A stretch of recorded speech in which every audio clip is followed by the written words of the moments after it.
On en parlait justement de ce groupe de jeunes hommes, c'est incroyable. Yo YouTube, on a cette vidéo du rap en mieux. Pourquoi Big Flo... Cette vidéo est une critique qui se veut être à la fois constructive Pour... Putain de merde. YouTube, c'est pas le moment là. Pourquoi Big Flo et Oli sont autant détestés? Ils parlent de moi là. C'est une transition de merde là. Vas-y, on regarde la vidéo. Like même pas. Cette vidéo est une critique qui se veut être à la fois constructive et respectueuse des artistes. Les quelques blagues que je me permets de faire ne sont absolument... Attention, cette vidéo est une critique qui se veut être à la fois constructive et respectueuse des artistes. Les quelques blagues que je me permets de faire ne sont absolument pas malveillantes. Si vous êtes venu voir un clash puéril comme on peut en trouver beaucoup sur YouTube, vous n'êtes pas au bon endroit. Si vous êtes trop fan du groupe pour ne pas supporter que quelqu'un n'aime pas, vous n'êtes pas au... Donc avant que vous ne venez m'attaquer la fanbase de Big Flo et Oli, on regarde la vidéo, hein, s'il vous plaît. Laissez-nous finir. Je sais, je suis un peu... Mais t'inquiète. On va essayer d'être... Je vais essayer d'être gentil cette fois-ci. Comme vos chers amis et camarades de Big Flo et Oli. Bon endroit. Si vous trouvez que respecter des artistes, même sans aimer, c'est être complaisant avec ce qui soi-disant détruirait le paysage audiovisuel du rap francophone, vous n'êtes pas au bon endroit. Et enfin, si vous êtes un peu bronzé comme moi et que dans une forêt vous croisez des types avec des torches et des cagoules blanches sur la tête, vous n'êtes manifestement pas au bon endroit. Merci et bon visionnage les reilles. Bon les reilles, j'espère que tout se passe bien pour vous. Moi ça va super, on a pété le score sur la deuxième vidéo et à l'heure où je parle on vient de franchir les 10 000 abonnés, donc merci 1000 fois à tous pour la force, c'est grâce à vous, n'oubliez jamais.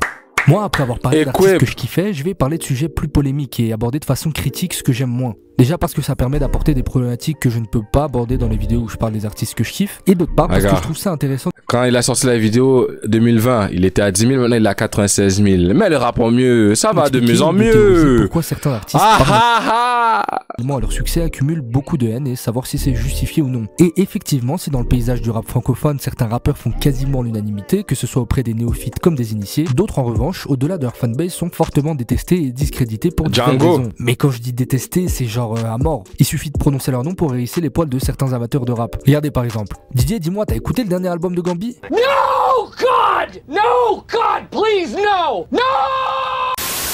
Parmi ceux-là, deux frères à moitié rebeux qui rappent et qui ont connu un succès énorme ces dernières années, et non, c'est pas cela. Sortez votre boîte à gros mots et votre plus beau collier en pâte que vous avez fait pour la fête des pères en maternelle. Aujourd'hui,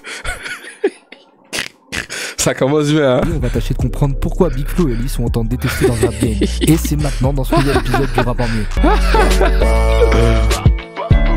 Papa, c'est notre papa. On a le meilleur des papas. Les meilleurs clichés du rap, Big Flo et Oli. J'ai pas envie d'entendre Big Flo et Oli, moi. Je sais pas, je trouve que c'est très Yankee, c'est très Big Flo et Oli. Ça va, quoi. C'est très ménagère de 50 ans, quoi. C'est pas du rap pour ceux qui écoutent du rap. Ah, tu penses vraiment que Big Flo et Oli, c'est de la merde? Non, je pense pas que c'est de la merde. Je pense pas de manière aussi brute. Après, je suis archi pas client de ce qu'ils font. Je trouve ça très démago. Big Flo et Oli. Mais quand c'est moi qui dis ces mêmes termes, c'est un problème. Donc deux frères toulousains d'origine algéro-argentine de 24 et 27 ans sont deux rappeurs qui ont commencé leur carrière assez tôt. Passionnés de rap depuis la plus tendre enfance et amoureux de la musique, notamment grâce à leur père lui-même musicien, ils sont d'abord repérés localement avec leur musique et notamment en écumant les premières parties de gros rappeurs. Ils commencent vraiment à se faire connaître pendant les sélections des Rap Contenders Sud, notamment sur un battle dans lequel, il faut le dire, ils étaient très bons pour leur jeune âge et ont détruit leurs opposants qui étaient beaucoup plus âgés qu'eux. Mais à votre dernier clash, vous êtes partis en chialant. J'ai pas la moitié de leur âge, ils ont pas le quart de mon talent. See, that's kinda hard, bro. Pour cette vidéo, je voulais pas tomber dans la facilité, le clash puéril pour les ados en soif de sang. Big Flo et Oli, et il me semble que c'est important de le rappeler avant de commencer, c'est aujourd'hui 3 albums, 2 triple platine. La vraie vie, la vie de rêve, et Big Flo et Oli, la cour des grands. Et un platine, divers récompenses dont 2 victoires de la musique, et ils ont dépassé le million d'albums vendus. Par conséquent, ils ont aussi des dizaines de milliers de fans. Mais comme vous le savez, les critiques sont nombreuses à leur égard, et ils se sont beaucoup forgé une réputation de rappeurs pour enfants et pour ménagères de 40 ans. Alors d'où vient cette dichotomie entre le succès qu'ils ont auprès des non-amateurs et le rejet quasi total par les amateurs de rap? Je vais tenter d'y répondre en 3 arguments.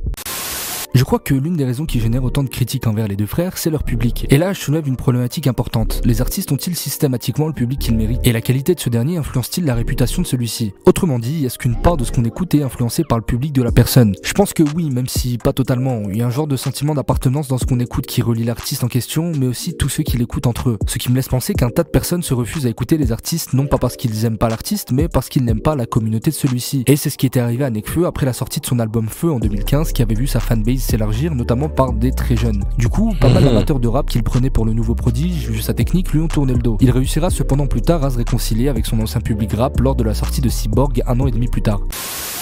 En cela, Big Flo et Oli ont eux pour public deux types de personnes envers lesquelles l'auditeur type avec une vraie culture rap déteste. Le Jean-Kevin Fuckboy de 6ix9ine, c'est trop une balance, voilà. 13 ans qui trouve McFly et Carlito drôle, dort avec ses AirPods et ne sait que de se vanter de faire des top 1 sur Fortnite. Et Célestine, sa maman, qui n'a pas écouté un seul son de rap depuis Diams la Boulette ou MC Solar, et pense que Big Flo et Oli sont les seuls à redonner ses lettres de noblesse au rap. Alors, je caricature bien évidemment, mais ces deux archétypes n'ont en général qu'une médiocre culture rapologique et en cela, leurs goûts peuvent paraître illégitimes. Et attention, je ne dénigre pas, c'est un public comme un autre, mais je dis juste que ça peut participer à la réputation de mauvaise communauté et fausser sa reconnaissance dans le milieu. A l'inverse, on verra jamais un album de Big Flo et Oli dans le top album d'un amateur de rap, ou en tout cas pas pour l'instant. Le rap français se veut être un art initialement populaire, mais aujourd'hui il est paradoxalement très élitiste. Parce que Big Flo et Oli répondent en réalité à une demande qui est très populaire et ils l'assument. On est rappeur et parfois on est des rappeurs qui font des chansons populaires, oui, mais on reste rappeur. Une autre raison pour laquelle je ne suis pas client de ce que font Big Flo et Oli, c'est que c'est beaucoup trop scolaire. Pour comprendre mon point, j'ouvre une petite parenthèse. À l'origine, le rap et de façon plus large le hip-hop se veut être une contre-culture, c'est-à-dire une culture et des codes en opposition à ceux établis par la société depuis bien trop longtemps. Un truc émancipateur. Et là, je fais une petite pause pour déconstruire un mythe. Vous connaissez sûrement ce puriste éco-plus qui sort cette même phrase dès qu'il en a l'occasion. Ouais, mais le rap aujourd'hui, ça n'a aucun sens, c'est de la merde. À la base, le rap, ça veut dire rhythm and poetry, et les premiers rappeurs, c'était des mecs des ghettos américains qui avaient un discours politique et contestataire. Mais en fait, non. Déjà, le mot rap n'a absolument pas comme origine l'acronyme Rhythm and Poetry. C'est un jeu de mots qui est venu longtemps après. Et to rap en anglais, c'est juste le verbe pour décrire quelqu'un qui parlait avec du flow sur l'instrumental. Ensuite, à la base, le rap n'avait pas vocation à devenir un truc de lyriciste ni à être engagé politiquement. Ça, c'est venu que bien plus tard. L'idée, avant tout, c'est juste qu'un mec ambiance la foule sur les sons de boîte de nuit, en parlant en rythme avec des gimmicks sur une instru funk. Seb Lafrite en parle super bien dans sa vidéo sur l'histoire du rap, et Akhenaton mentionne ça dans un reportage Arte très intéressant sur le rap conscient que je vous conseille. Il faut juste garder en tête que le rap, c'est vraiment du disco alternatif. C'est ça, c'est la méprise en France, elle vient du fait qu'on pense que le rap est automatiquement engagé, alors que le rap, normalement, est automatiquement une musique de club. Si je vous dis ça, c'est parce qu'il faut bien comprendre qu'au-delà des revendications politiques et sociales véhiculées par le rap, cette musique et plus globalement le mouvement hip-hop, c'est avant tout un pied de nez à la société. Que ce soit politiquement, musicalement ou socialement. Ce qui fait beaucoup de mots en et il faudrait pas que dans votre cas me vole mes rimes. Le doigt sur la détente, c'est tentant, c'est tentant, sans détail, le son tétal, le son tétune, sans danser, la tente qui retentit, tant attendu qui met des tartes, ça tête tout est tard, ça détonne et tu Ce que tu dis, Nao. Rap et ville ne veut pas dire rap et bien, et voilà. Le rap à la base c'est un truc fait par des mauvais élèves pour des mauvais élèves qui s'est ensuite popularisé. Le problème que j'ai avec Big Flo et Oli, c'est que contrairement à Soprano, Black M ou encore Maître Gims qui sont affranchis des codes du rap pour faire de la musique, eux continuent à garder ce côté très rap, mais pour moi la sauce ne prend pas. Ça donne un côté prêt à consommer, comme si on avait pris les codes du rap et qu'on les avait assemblés synthétiquement dans une usine grâce à la force de travail d'un enfant taïwanais de 9 ans pour réduire le coût du travail et distribuer ça en masse. Et c'est pas une question de crédibilité, mais c'est plus une question d'identité. La crédibilité d'Orelsan n'est par exemple pas à remettre en question dans le rap. Il a créé son personnage, parfois sensible, parfois provoquant, sans tomber dans la facilité. Et en parlant d'Orelsan, il est très probable que ce soit ce côté très scolaire de Big Flo et Oli qui lui fait refuser ce fameux feat, même s'il a évoqué des questions d'indisponibilité. Il y a eu cette histoire, j'ai pas envie de dire un clash, mais cette petite pique de Big Flo et Oli en disant que ils étaient tristes de pas avoir fait de featuring avec toi. Toi, c'est un truc qui t'a touché ou parce qu'ils ont sorti, tu l'as pris comment? Bah, en fait, ça m'a pas touché plus que ça, non. Alors écoute-moi bien, petit fils de pute. Numéro 3, c'est faussement critique et aseptisé. Troisième gros problème pour moi du groupe toulousain, ce sont les sujets et leur façon de les exploiter. Alors là les amis, accrochez-vous parce qu'on va traverser le portail pour entrer dans le monde du politiquement correct et de la bien-pensance. Immigration, avortement, campagne anti-drogue et alcool. Et c'est plus du rap, le truc c'est le programme électoral du Parti Socialiste. Le souci c'est que leur prise de position trop simpliste est évidente et que du coup ça devient aseptisé. Par exemple dans le morceau Le Cordon qui aborde le sujet de la maternité et de l'avortement. Ils font parler le fœtus qui parle à sa mère et pour moi on est dans le pathos total. Il y a un petit côté bah vas-y sois touché, c'est triste non? Et moi j'aime pas qu'on prenne en otage ma sensibilité. Pour moi c'est du même niveau que les jeunes parents qui se croient mignons et qui le jour de la naissance de leur bébé envoient un message à tout le monde. Zama c'est le bébé qui a écrit: bonjour, je suis le petit avortin, je pèse 3,5 kg et je ressemble à mon papa. Et en plus, ma maman... Ta gueule. Ferme là ta gueule. Juste une petite minute. Juste une petite minute, ferme ta gueule. C'est pas Harouf ça? Ferme-la ta gueule. Juste une petite minute. Juste une petite minute, ferme ta gueule.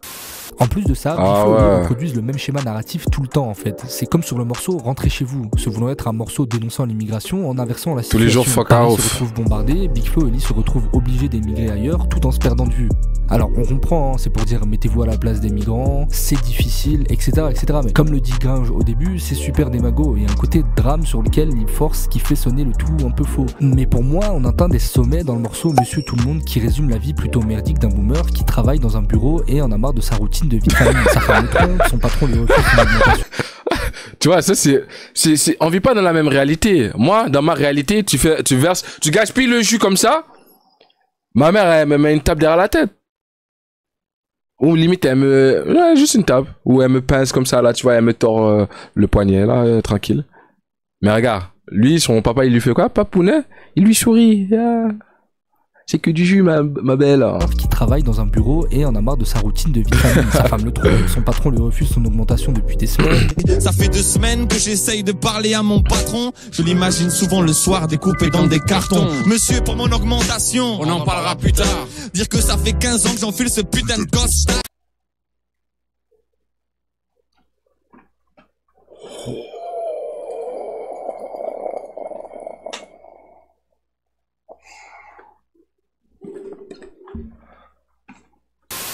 Et ouais, il lui arrive rien de bien à ce gars en fait. C'est quoi à la fin? Il se suicide. Ce monde est trop pourri pour ma fille. J'ai honte la routine.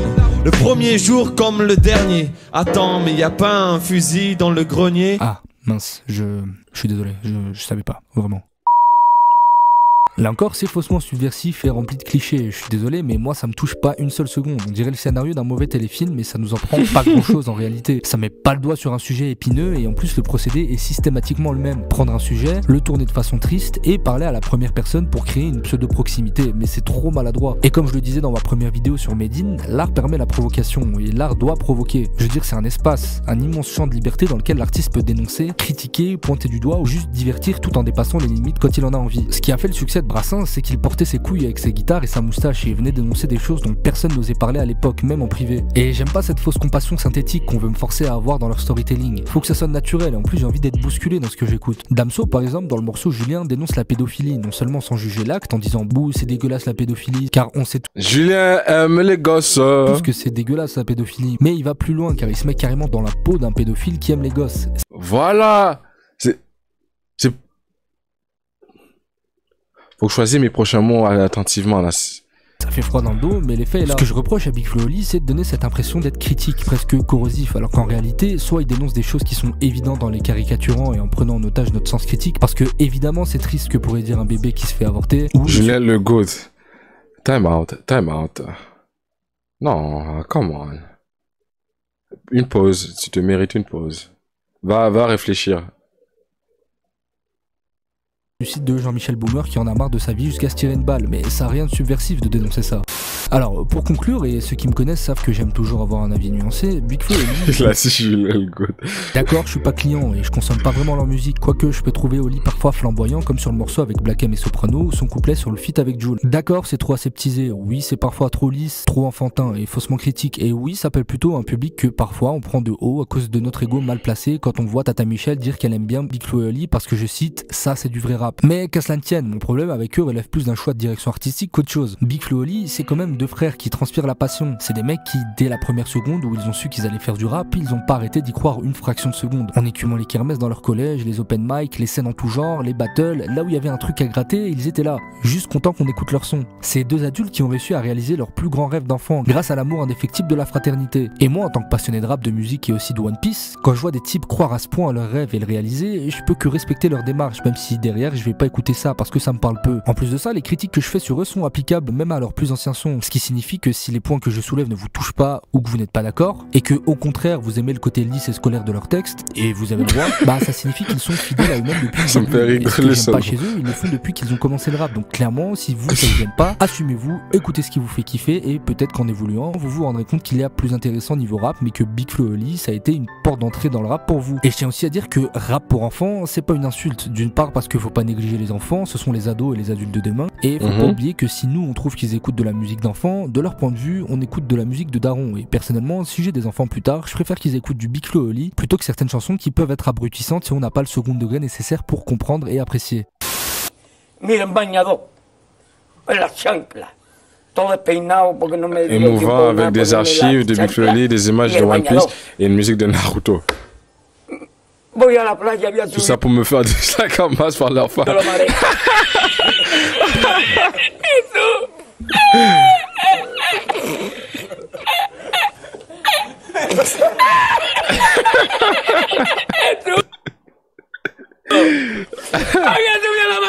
En plus, la musique de Naruto que j'ai vu, c'est non plus pour pas faire de mauvais ça.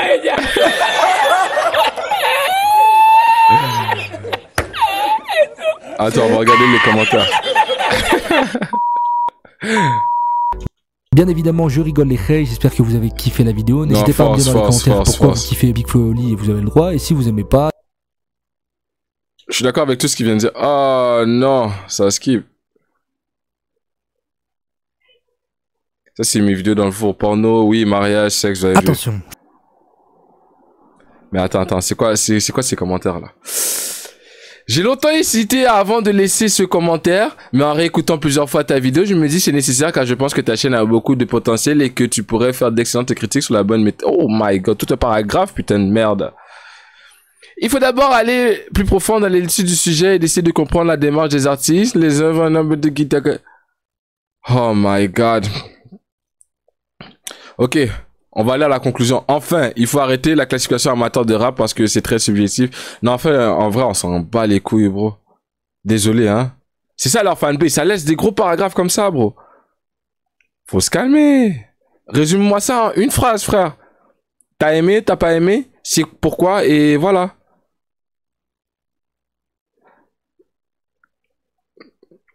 Franchement d'accord, très bonne vidéo, mais regarde, ça le critique bien, tout le monde accepte, mais quand c'est moi, je fais trop de blagues et je suis un fils de pute de la première, c'est injuste. Et pourtant on a le même point de vue. C'est éclaté, bro. C'est juste que lui il le dit plus gentiment.